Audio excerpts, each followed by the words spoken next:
This is Good Morning Indiana, working for you.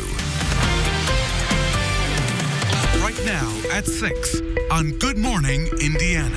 To those who argue these policies will be disruptive, my answer is simple. They better be. State and city leaders announce strict new restrictions in an effort to contain the coronavirus. I thought we were just pretty much going to get to the point where nobody can leave the house. This morning, we're looking at how the new guidelines will impact you and your family. And who gets tested for the virus and who doesn't. We're working for you and looking at how doctors decide who gets the test. And it is Friday, March 13th. Welcome to Good Morning Indiana. It's going to be a great day, kind of nicer than the other couple of days, but I'm okay. It's all good. It's still winter, so, you know, it's not snowing. You can't complain. You can't complain about stuff. Spring just a few days away. We're experiencing a little bit of the spring-like weather with the rain that we've had, the wind that we have this morning. Todd, you said, though, in our last half hour, we aren't going to like what you have for our weekend. Yeah, you know, the timing's not great because we do get a little punch of winter coming back tomorrow, but it just shows you how quickly it can change this time of year. Yesterday, if you joined us, I was talking about the potential of severe weather. Thankfully, it didn't materialize here in southern Indiana. It was more a part of Kentucky, but nonetheless, we did have some heavy rain. We're left with the wind, though, this morning. We really have some gusty winds up to about 30 miles per hour and temperatures that range anywhere from 39 to 47 degrees, but the skies, they are in the process of clearing. Those wind gusts will subside, though, as the day goes on. 28 at the top of the hour here in Muncie, 24 up in Peru. Here are the clouds that are moving out of the area. For those of you on the eastern side of the state, you may have a bit more in the way of cloud cover to start your day, but everybody gets into the clearer skies as the day goes on. So grab the jacket as you walk out the doors. Temperatures will continue to fall into the 30s for almost everybody here by the 8 o'clock hour, back up to 42 by the noon hour, with highs eventually today getting close to 50 degrees. Lauren? All right, Todd, thanks so much. We are keeping a close eye on your roads as you're heading out the door this Friday morning. Let's take a look over here on the west side. I-465, a view near West 21st Street. Lots of headlights out that way. Traffic is picking up, as you can see, both northbound and southbound. No delays, so that is good news. So let's plan out your drive. Take a look at our traffic now maps this morning, heading southbound along Interstate 65. Starting you off here in the Dogleg, I-865 heading downtown, I-70 at the North Split. It's a 17-minute drive at this hour. There are no delays. Lauren, thank you. This morning, there are 13 confirmed cases of coronavirus in Indiana and no confirmed deaths. Now, city and state leaders are taking actions to keep those numbers from growing. As neighbors, as family members, as citizens, and as patriots, we must treat these changes not as inconveniences to bemoan, but challenges to be met.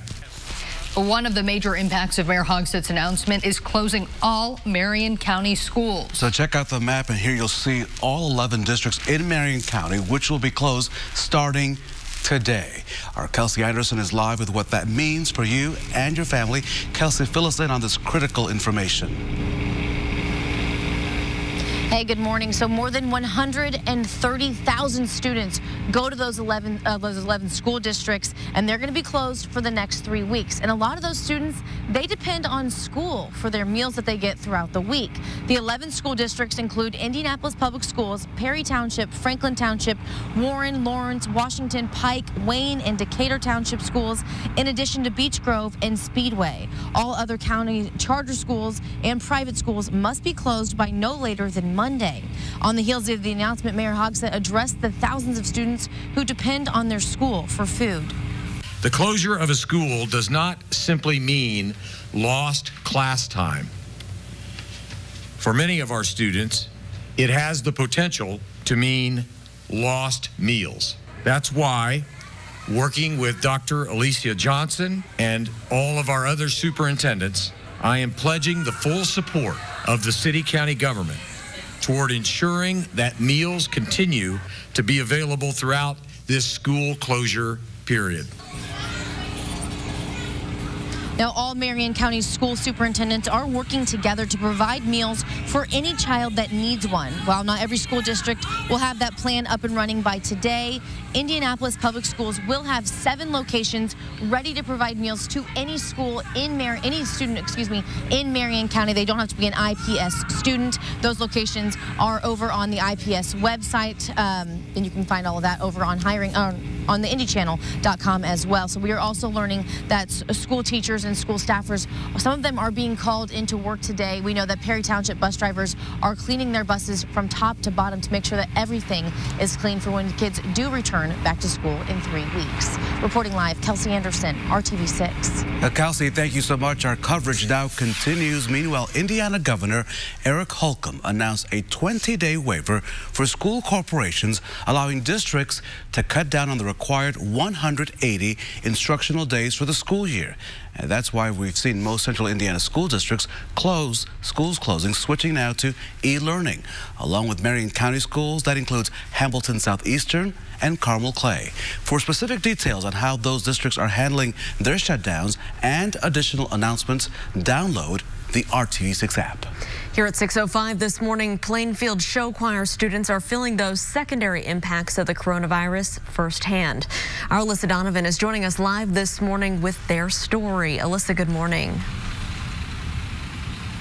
Good morning, Lauren. This is just another example of how the coronavirus is impacting daily life for people across the country. Now, we know that about 150 people were on their way to a show choir event in Orlando, Florida this morning. They were supposed to be there this morning, but instead they arrived here this morning, back in Plainfield just a few hours ago. Parents and students reached out to RTV6 after the group was told to turn around by the school district. The instructions were part of a new directive connected to the coronavirus. Those on the bus tell us they were about 100 miles from their destination, Universal Studios in Orlando. We were the only station at the school when students and their chaperones arrived back here in Plainfield. We were waiting for them to cancel it beforehand, and then they didn't, so we all got really excited. And we were an hour and a half from our destination when they turned our buses around. So it was kind of shock. Our entire bus was like bawling their eyes out. We were all kind of freaking out. And we're told some of the students waited at a rest stop at the Florida-Georgia line for their parents who were already in Florida. Last night, the Plainfield School Board issued an apology for the situation. Students tell us that the $900 each of them paid for their trip was not refundable. And we're still waiting to find out whether, given the circumstances, they might be able to get their money back. And the sudden cancellation of this trip comes as the state boys basketball tournament is expected to be played and start tomorrow. IHSAA officials say that at this point, those games will go on. However, they will have a limited number of fans. Reporting live, Alyssa Donovan, RTV6. Alyssa, thank you. New restrictions placed on gatherings by Governor Eric Holcomb relate to more than just schools. Governor Holcomb says non-essential gatherings statewide must be limited to no more than 250 people. That includes places like cafeterias, churches, stadiums, and auditoriums. Nursing facilities and hospitals are also asked to restrict and screen visitors. And in Marion County, Indianapolis Mayor Joe Honks had announced he has directed IMPD to issue summons instead of arrests for nonviolent misdemeanors subject to an officer's discretion. As our coverage now continues with all those new restrictions now in place, we want to bring the best source of information straight to you right here to the RTV6 couch. Marion County Health Leader Dr. Virginia Kane joins us live this morning here in studio. Good morning with the official good morning. Dr. Kane, good morning. Great to have you here. So many questions. So, schools are closing in Marion County today. That's correct. Starting today. In Avon, they're closed. Wayne County schools in a couple of days. You're closing down large gatherings. Is that enough to slow down the coronavirus? I think it's going to be significant in closing and reducing the number of cases of the coronavirus significantly by doing this tremendous amount of social distancing. You know, children, for example, have been considered great transmitters. And the fact that I can reduce that number of large gatherings, I think will make significant inroads in terms of the number of cases we can reduce with coronavirus. Are you concerned at all about mixed messages? The state basketball tournament is still going on, no fans, but there's still a basketball game going on. At the same time, there are no NBA games. Are there any concerns about we can do this, but we can't do that? So I think with the NBA games, the reason why they discontinued it is because they had at least 2 players who actually had the coronavirus. That, my knowledge, I'm not aware of any of those players that are playing have the coronavirus. And secondly, as long as you have a public gathering and it's less than 250 people and you're meeting that criteria, I don't think that's a mixed message. Many of our viewers have questions, in particular the issue of testing. Yes. People want to know right now, do I have this thing so that I can protect myself and my family? In fact, one of our viewers by the name of Carrie wants to know, why is Indiana so far behind on the coronavirus testing? Are there different standards for Indiana than other states? So, quite honest and frank, I think that we're no further behind in coronavirus testing than any other state because of the limited number of kits. So, despite some information given out that anyone can get a coronavirus test, that is not true. So, our Indiana State Department of Health have limited number of coronavirus kits. We now have most hospitals who are using commercial labs to do coronavirus testing, but even those commercial labs are limited. And our third fact, I just really want to emphasize to people, if you're symptomatic, your test is more likely to be positive. If you have no symptoms and you do the test, you may have a false negative. So we really need you to be symptomatic so that if you really indeed do have the infection, it takes a little while for your body to develop antibodies for me to detect that by a test. So, so do you think if we were all being tested, that would create either more panic or a false sense of security? I think it would definitely create a huge false sense of security because I'm doing the test that may be false negative if you have not developed any symptoms. And the last thing you want as a public health officer is for me to think that I'm okay on a Friday, but really on Tuesday, I get sick. Yes, exactly right. So we still have limited coronavirus tests, and we want to be very judicious in how we test folks. And so just want to really encourage all of our healthcare professionals know that criteria, and the public, please have an understanding that at least we can determine that you're a high risk. We do not want to use those tests needlessly, but we're hoping that we will get more kits to the state of Indiana. But until that happens, we have to follow the criteria that's presented out by the Indiana State Department of Health. And final question, you're telling me to wash my hands, you're telling me to stay home if I feel sick. What more can I do to protect myself? I work with 2 amazing journalists on the anchor desk. I want to be safe, I want them to be safe. So what more can we all do, right? Either at work or at home to be safe? Beyond the washing of the hands, beyond staying home if I'm sick, what else could I do right now to help you? I think the tremendous thing is to make sure that your work environment is safe. So that means you really need to frequently disinfect the surfaces that you touch frequently at your work setting. You know, if you're before a typewriter, hey, have you wiped your typewriter keys recently? In the last 5 years, maybe, hopefully? What can I say? And just those frequently touched surfaces. So, you know, I'm going into a ladies' room and I'm touching that door surface. Is that being cleaned on a frequent basis? But stay away from anyone who's coughing, okay, appears to be sick. You need that 6 feet distance. I think other things like, for example, you may be someone who takes communion. You know that cannot be shared. You're at high risk for contracting an infectious agent, which could be the influenza, the flu, not alone the coronavirus. So things of that nature. But if possible, stay away from any non-essential public gathering that's greater than 250 individuals. Dr. Virginia Kane with the Marion County Health Department, I want to thank you and all your public health officers, because I know that you folks have been working uber overtime. We want to thank you for being on the front line. We appreciate what you do every day. So I leave you this morning. Have a great weekend. Please come on back and give us an update, because I think the audience needs to hear facts from you. You just, the media has just been fantastic in getting the message out. And so we really appreciate it's been very timely and very accurate. I need you to continue that fantastic work that your station does. So do I have your promise that you'll come back and give us more updates? Because the viewers really need facts.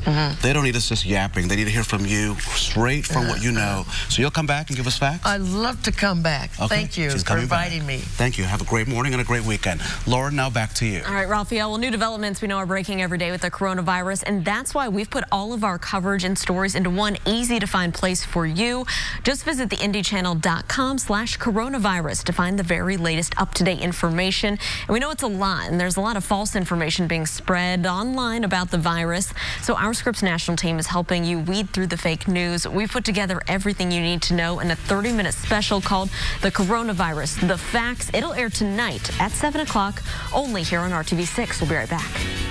Quality flooring, floors to your home. That's who. It is 6:17 on our Friday. A lot of talk about the COVID-19, but something else a lot of people are talking about is the weather. We're heading into the weekend. And people love hearing from Todd Clausen. He's just, hopefully he can bring us some good news. I do have some good news in our 7-day planning forecast. We just kind of got to get through a little speed bump tomorrow in the forecast with some rain and snow showers heading our way. This morning, the skies are in the process of clearing out. I think the main thing that will be a problem for you this morning is going to be the wind, but the wind is subsiding. It's been very gusty overnight with the passage of the cold front, but the wind will become less and less of an issue. 42 degrees is the current temperature, but we're starting to see more and more in the way of 30s appear on the map, from Lafayette back to Tipton up to the Peru area, Greencastle at 39. I think almost everybody will dip down into the 30s this morning before we start to see the temperatures climb, but we will see these temperatures climb back up to seasonable levels today. So overall, the Friday forecast is a decent one for the middle of March on this Friday the 13th. 48 degrees in Peru, your high temperature today. 49 in Indianapolis. Should get back up into the low 50s here in Bloomington as well as Columbus. A little bit of cloud cover still lingering here on the eastern side of the state, and that is just about it. Otherwise, many of you will wake to sunshine once the sun comes up a little before 8 o'clock this morning. All the rainfall from yesterday is off to the east. You had some real heavy rainfall yesterday down in Bloomington as well as Columbus. Lighter rain from Indianapolis to the north, but you look off to the west and you don't see anything heading our way for the day today. But this overall weather pattern does remain very, very active. In fact, by tomorrow morning around this time, we'll already be tracking our next weather maker here into the area. And for tomorrow, it's going to be a mixture of rain and snow. You wake up tomorrow morning to temperatures right around freezing. Not much warming throughout the day, only 40 degrees. Sunday, mostly sunny skies and a temperature up to 46. So Sunday's the better day of the weekend by far. Let me walk you through Saturday hour by hour, 7 o'clock in the morning. There'll be some snow showers around. Don't panic if you see the snow. Temperatures were in the 60s earlier in the week. Yesterday, we were right around 60 degrees. Any snow that falls is just going to melt away with the warmer ground temperatures. We're not talking about any accumulation. But once we get to tomorrow afternoon, I do think the rain will become pretty steady across the area. It'll be fairly light. That is the good news. But it will be steady, especially from Indianapolis southward. For those of you in northern locations, you're probably not going to see as much in the way of rainfall tomorrow, just the chilly temperatures, and then even a few snow showers linger into early Sunday morning before the clouds start to clear out. But the 7-day planning forecast, once we get past Saturday and Sunday, is actually in pretty good shape. Monday, 53 degrees, mostly sunny skies. St. Patrick's Day itself, 57 with a mixture of sun and clouds and a few spotty showers. Then look at the warmth that builds next week, all the way up into the mid-60s by the time we get to Thursday. And I know you see rain here Tuesday, Wednesday, Wednesday and Thursday. It's similar to yesterday. No all-day rains, plenty of dry hours, but we'll just have to deal with some spotty showers as they make their way through the area. Lauren. All right, Todd, thanks so much. We are driving in Live Drive this morning, monitoring your Friday commute. This is westbound I-70 near the airport. You can see traffic here. Pretty quiet still this morning. No major issues. So let's take a look at I-74 on the southeast side. Your drive time right now, quick 5 minutes from Acton Road to I-465. The time now is 6:21. The state's Attorney General's office has won a $1.3 million settlement to help reimburse taxpayers in a 2017 truck crash that damaged the Rockville Road Bridge. A truck crashed into the Rockville Road Bridge overpass on I-465 in January of 2017, causing more than, as you can see, more than $1 million in damage at the expense of taxpayers. The Attorney General's office filed a lawsuit against the driver and the trucking company and obtained a huge settlement. After the crash, Indiana State Police cited the company, Twins Trucking, with 11 different violations, including a failure to prevent cargo shifting. The Attorney General says taxpayers should not be responsible for damages caused to public highways due to negligent actions of others. Wedding season is right around the corner. New at 6:27, we're looking at how the coronavirus could impact getting your wedding attire so you don't waste your money. 2 days only at Ashley Home Store. This is home. All right, it is 6:24, and we want to get right into what is trending at 6. Take our minds off COVID-19 for a minute here. A mobile barbershop is now on the move in Iowa. Iowa's governor signed a law allowing barbershops to operate on wheels just this week. The law is thanks to William Burt, who came up with the idea while he was in prison where he worked as a barber. Burt hopes to bring his services to children in low-income households and veterans with disabilities. Such a great idea. Yeah. I would pay for that if someone just kind of drove up today and just gave me a zzz. Anybody available? Give me a call. Yeah. Hey, listen, you can buy an Olympic gold medal.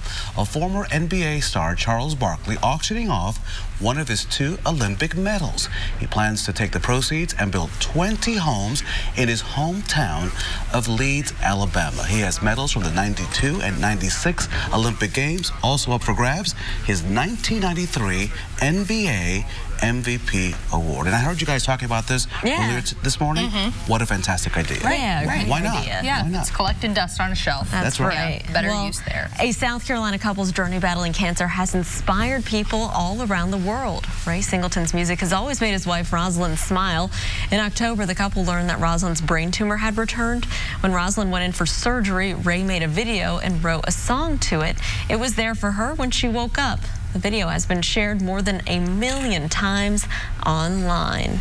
And I bet there's a lot of people who wanted to see that and need to see that. So I think it's great news. A lot of love there. A lot of love. A lot of love. Yes, and she has a great smile despite her battles that she's going through. So pretty incredible there. All right. All right. Hey, Todd. Hey, how's it going? Good. It's Friday. Good. It's Friday. Yeah, Friday the 13th. It has been a long week. Yeah. It has been a long week for so many different reasons. A long week with a lot of things going on. Thankfully, the weather's quiet today. That's the good news as you get out and about. We're dealing with a little bit of wind here this morning and temperatures that are falling back down into the 30s. But once the sun comes up, we will have plenty of sunshine to start off the day. That's the good news. Then we'll just turn it partly cloudy as the day goes on. You know, as temperatures will stay in the 30s through the 10 o'clock hour, but eventually by this afternoon, we'll see high temperatures climb up into the 40s and 50s across the area, which are only just a couple degrees below where we should be this time of year. However, tomorrow, a little shot of colder air and some rain and snow in the forecast. More on that coming up in just a little bit. Todd, thank you. The coronavirus is causing all sorts of supply problems and delays with products from China. And among the items seeing delays, bridal gowns and bridesmaids' dresses. So working for you, John Mattery shows us what women need to know so you don't waste your money. For the past month, shipments from Chinese factories have dwindled as the country fights the coronavirus. And now reports are coming in from around the U.S. of nervous brides wondering if their wedding gowns will arrive on time. We're looking at golds, we're looking at browns. Sabina Collins is looking for a wedding gown for upcoming nuptials this year. She was tempted to order an inexpensive dress she saw online. You see them on Wish for $15. You see them everywhere. But this savvy bride has heard some warnings about delays in Chinese deliveries due to the coronavirus. She knows those cheap dresses she sees on Wish.com or Instagram ship from China. I would worry that there would be delays, especially right now today. Now, bridal shops say you may want to be very careful these days if you're someone who's trying to save money by ordering a gown or bridesmaids dresses directly off the internet. And you have no idea where those dresses are coming from. Be aware and do your research and do your homework, because this is not a time where you want to, go on the cheap end. It's your wedding day. You've got one shot at this. You don't want to make a mistake. Tina Minchell says her shop is seeing some very minor delays in their orders. Maybe a week here and there, but nothing that the consumer's ever going to feel. But she says if you deal with a reputable local bridal shop, they will make sure you get a dress that's already on the way or comes from a manufacturer that is not based in China. So while, yes, they might have a factory in China, they will also have one in India, Sri Lanka. They've got them here in the States. Sabina says she's not going to risk a dress that doesn't show up for her big day, so she's staying local.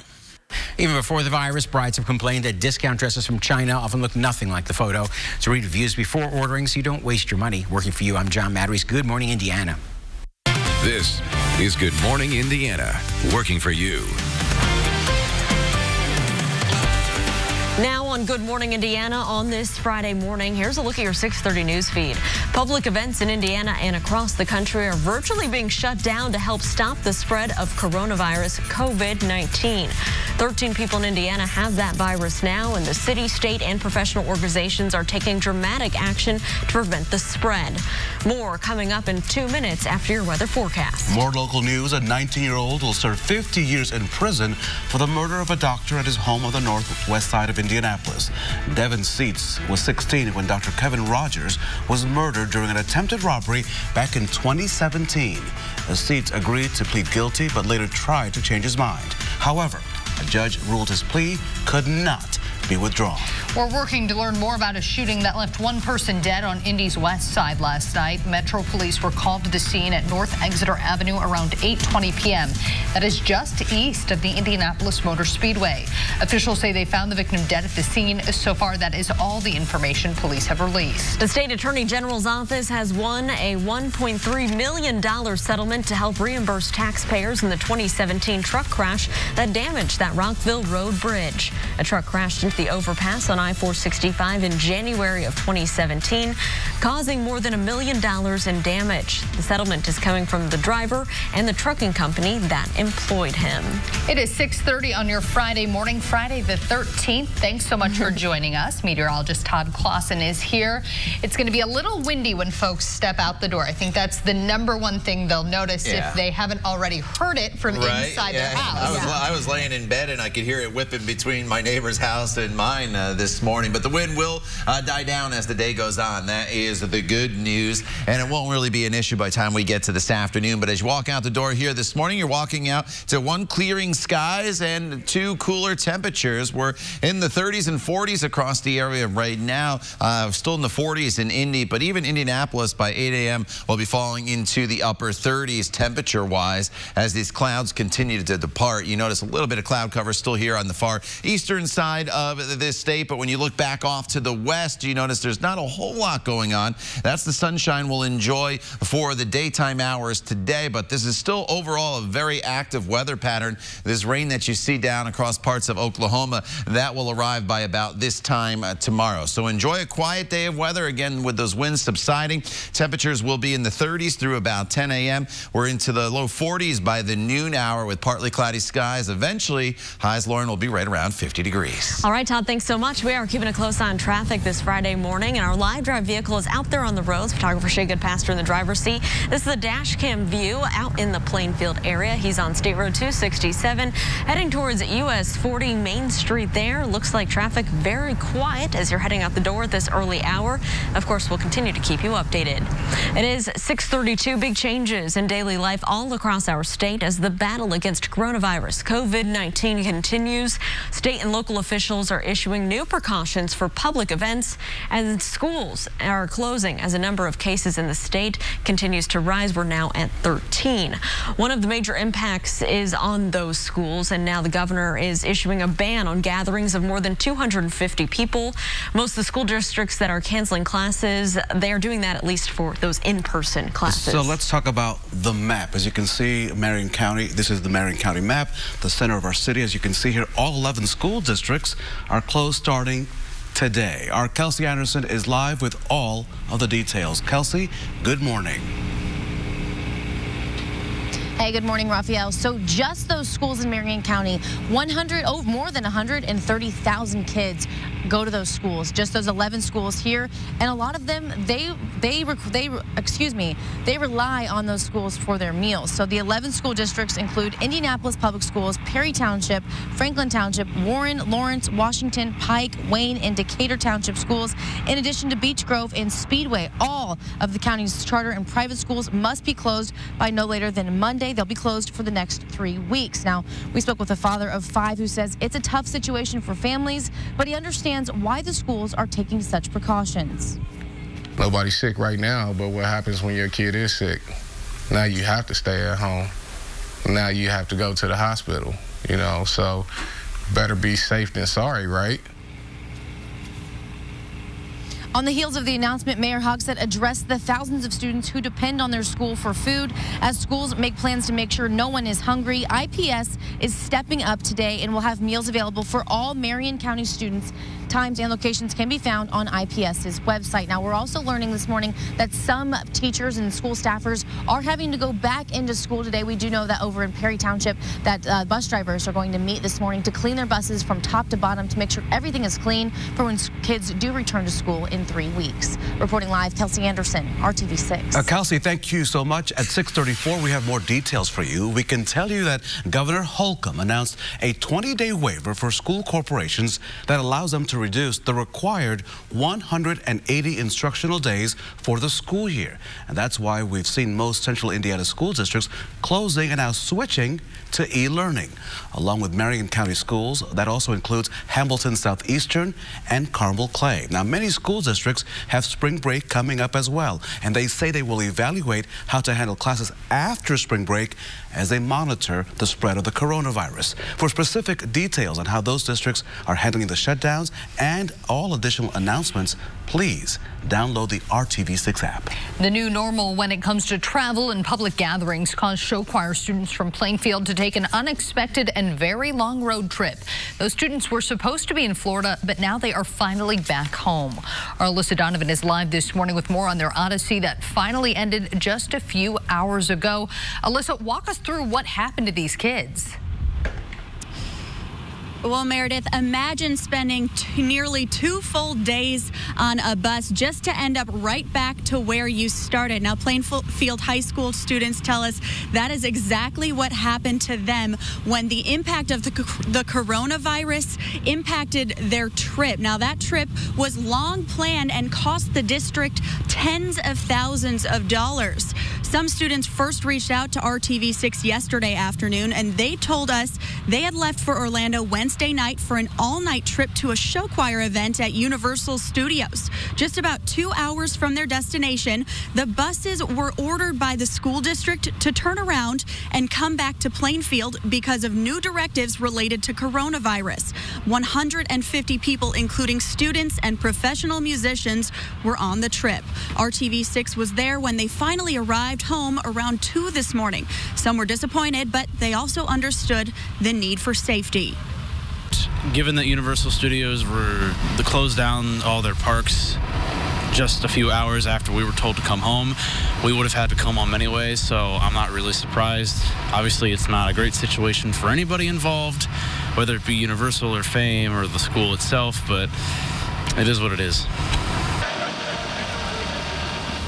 And some parents we talked to had already flown down to Orlando to meet their kids. They were upset that the buses couldn't continue the rest of the trip so that they could still meet up. And last night, the Plainfield School Board issued an apology for the situation. Earlier, we did speak to some students who told us they each paid $900 for the trip, and as far as they know, they're not getting refunded. However, given the circumstances, we are going to find out if that will change. Reporting live, Alyssa Donovan, RTV6. Alyssa, thank you so much. Our coverage now continues, working for you. You know, the facts matters.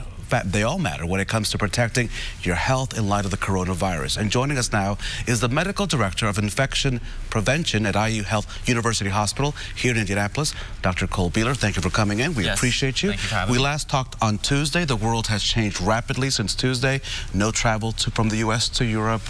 Things have been shut down. No NBA games. How are the hospitals prepared? Because we hear from your federal partners that really things are going to get worse. And currently we only have over 40 reported cases in Indiana. So are we ready? Are the hospitals ready? Yeah, I think we're ready.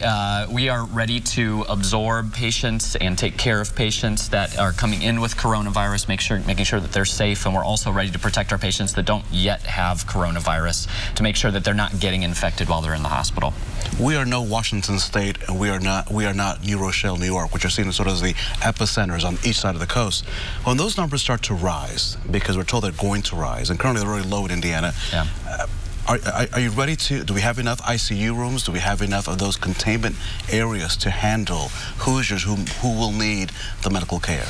Yeah, we do. I expect the numbers will be rising soon as well as testing becomes more available and as we get better systems to test more and more people without necessarily having to bring them into the hospital and having to put them in aggressive environments, drive-through testing, things like that. As we get these available to us across the state, we're going to see more cases, and patients who are ill and need to come into the hospital will be able to take care of those patients in whatever setting that they need to be taken care of in the appropriate protection that is needed. How do we handle anxiety and frustration and people feeling overwhelmed? This will now then become a mental health issue as people start to think, what's going on? What do I do? So how do we do that?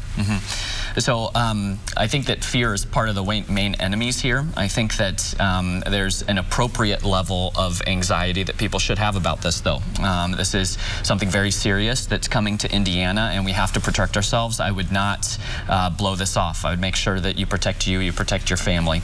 That said, when the fear starts causing you to lose sleep at night, causing you to do things you wouldn't normally do, that's an unhealthy amount of fear. And what I would suggest about that would be really building social circles around you, getting into the data and understanding that really this is not a disease that is dangerous for younger patients. This is a disease that seems to be more dangerous for older patients with chronic medical conditions.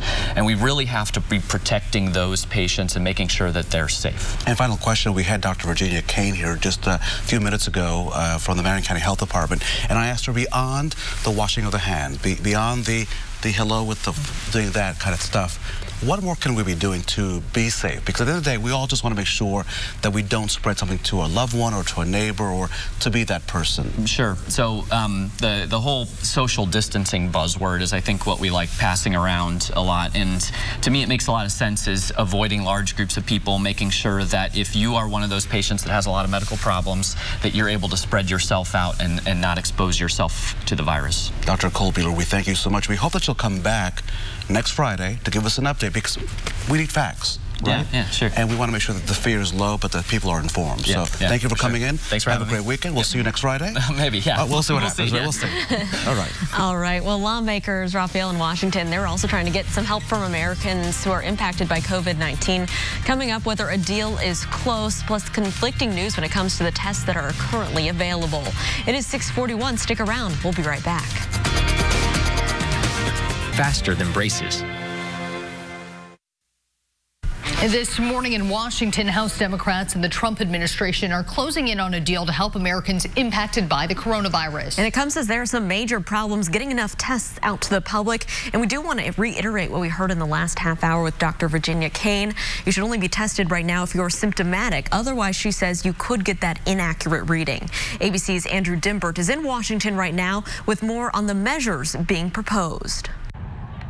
Lawmakers on Capitol Hill preparing proposals on the pandemic. After late-night discussions between Democrats and Republicans for coronavirus relief, House Speaker Nancy Pelosi says a deal is close to being done. Some relief packages being discussed include paid sick leave, food assistance, and free COVID-19 testing. But there's still confusion, contention, and conflicting statements surrounding test availability in the U.S. The president insisting everything is going according to plan. Frankly, the testing has been going very smooth. While top health officials strongly disagree with that assessment. The system is not really geared to what we need right now, what you are asking for. That is a failing. And failing, yes. It is a failing. I mean, let's admit it. The president himself has not been tested despite interacting with a Brazilian government official at Mar-a-Lago who later came up positive for coronavirus. Other key leaders around the world coming close to COVID-19. Canadian Prime Minister Justin Trudeau's wife has now tested positive. Here at home, lawmakers demand all Americans have access to free tests. Do not let a lack of insurance worsen this crisis. And overseas, the new European travel ban that goes into effect tonight, creating chaos at airports around the world as Americans try to get home. We're trying to get back home to San Diego. I don't know. We'll see what happens. We were not sure if we would be able to get back in. I spent $3,000 for another flight. And if Democrats and Republicans agree on a bill, which they fully are expected to, the money would come from that $8.3 billion emergency spending package that the president signed into law last week. Andrew Dimber, ABC News, Washington. Andrew, thank you. If you are worried about your exposure to coronavirus, what are the symptoms you should be looking for? That's a big question there. Next, we'll go over those symptoms and how they're different from the flu and the common cold. But first, let's check in with TK. What's happening out the door, TK? Walk out the door, it's a little breezy, and temperatures are currently falling into the 30s, so you'll definitely need to have a jacket handy. But overall, it's going to be a pretty nice Friday for us. We'll talk about that and look ahead to your weekend forecast, which isn't quite as nice. It's all coming up as Good Morning Indiana continues. The time now is 6:46. Hurry offer ends Monday, March 16th. Welcome back. So our goal during this coronavirus outbreak is to give you the facts about what we know is happening here in Indiana and across the country so that you can keep yourself and your family safe. We have talked a lot about monitoring yourself for the symptoms of COVID-19, but as usual, with a lot of information coming your way constantly, sometimes that information can get lost in the shuffle. So much information. Check out this chart, which I think is simply amazing. We should all have it for just ourselves and our families. This chart, really, it gives you a basic rundown of the difference between COVID-19, the cold, and flu symptoms. I love this chart. As you can see, symptoms for the new coronavirus do not include sneezing, headaches, or nausea. They do include a cough, a fever, and sometimes those with COVID-19, they experience a sore throat, body aches, or they feel tired. And in severe cases, you may also experience shortness of breath. We have all of this information on the RTV6 app, also our website, thechannel.com, but this really helps us understand what is happening, because as we know, we are in flu season, so we want to be able to distinguish what action to take. So make sure you download that chart. It is uber helpful. Yeah, something maybe easy to just keep on your phone, and if you start feeling a certain way, then you can refer to it and find out whether or not you are sick. That's right. Let's get a check right now of our forecast. Todd, what can we expect for our Friday? Yeah, it's a pretty quiet day for us today with seasonable temperatures. I know it's a little windy right now, but that wind will start to subside as the day goes on. We get a quick winter punch in here for the day tomorrow, but warmer temperatures work right back in next week. Everybody's falling from the 30s into the 40s this morning as the cold northwesterly winds push that colder air here into central Indiana, but they're also clearing the skies out, so that's the trade-off. Little cooler temperatures this morning, but more in the way of sunshine to start our day as these clouds start to make their way off towards the east. And to our west, you don't see anything. That's the sunshine we enjoyed today, but another storm system will arrive by about this time tomorrow. So throughout the day today, we'll go from mostly sunny to partly cloudy, and temperatures will slowly start to climb throughout the entire day, eventually up to right around 50 degrees later on this afternoon. If you have plans this evening, you are still completely dry. although the clouds will start to increase across the area. Now tomorrow, notice this says rain and snow. It's going to be a combo. No accumulation, but as the day goes on, the rain and snow chances will start to ramp up for some of you across the area. It's going to be a chilly day as well tomorrow, where highs may be hard pressed to get back up to near 40 degrees. So tomorrow's the winter-like day as the rain and snow showers make their way through the area. I think it's during the afternoon hours from Indianapolis to the south that we'll have the steady rainfall. It should be pretty light. The further north you are tomorrow, less in the way of any form of precipitation, although there could be a few rain and snow showers as we head into early Sunday morning. But the bulk of Sunday is going to be dry across the area with skies that'll be partly cloudy, up to 45 degrees. Sunday's the better day of the weekend. Obviously, it's warmer and we don't have to deal with rain and snow showers. But here's the warmth that builds right back in next week. We're in the 50s for Monday and St. Patrick's Day, and then mid-60s by Thursday. You see the rain chances in the forecast here Tuesday, Wednesday, and Thursday. We're looking at just some scattered showers. None of those storm systems look to be very major. All right, Todd, thanks so much. Our live drive vehicle is on Washington Street right now, traveling eastbound, heading back into the downtown area. You can see traffic here is moving along smoothly. Again, you'll just have to deal with some winds this morning, but we do have dry roads. In the midst of the bad news, there is some good news in the world. Next, it's Good News Friday, and we have the story of a very good Samaritan who saved the day for some cute Girl Scouts. We'll be right back. Days from 4:30 to 7.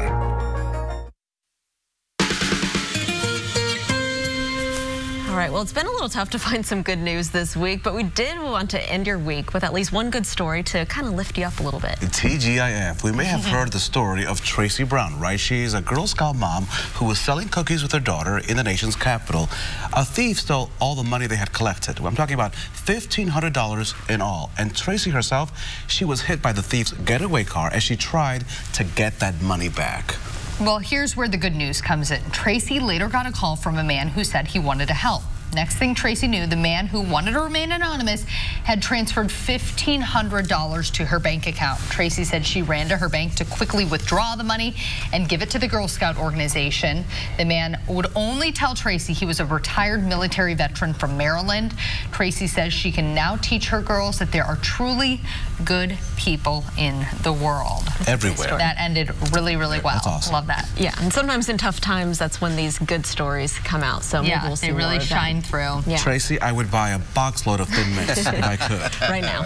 Todd, and I'd get you some cookies as well. Yeah, you always do. I still got those Oreos you gave me. Slowly making my way through. Rationing them? I can't eat too many at once here. You got to keep this suit fitting all right. Outside right now, it's a little breezy. The wind will subside as the day goes on. But we'll have sunshine today. That's the good news. A high temperature right around 49 degrees. Tomorrow, not that great of a day. Some rain and snow showers. Temperatures only in the low 40s, and that might be a little generous. 45 though on Sunday, then back into the 50s by Monday and Tuesday. Mid-60s though by next week. All right, Todd, thanks so much. And thank you for joining us. We're back here in 25 minutes and all throughout Good Morning America. All your news throughout the day can be found on the RTV6 app, and any information on coronavirus and the COVID-19 can be found at the IndyChannel.com/coronavirus. Can't wait for that sunrise. See you Monday. Good Morning America next, right here on RTV6. Then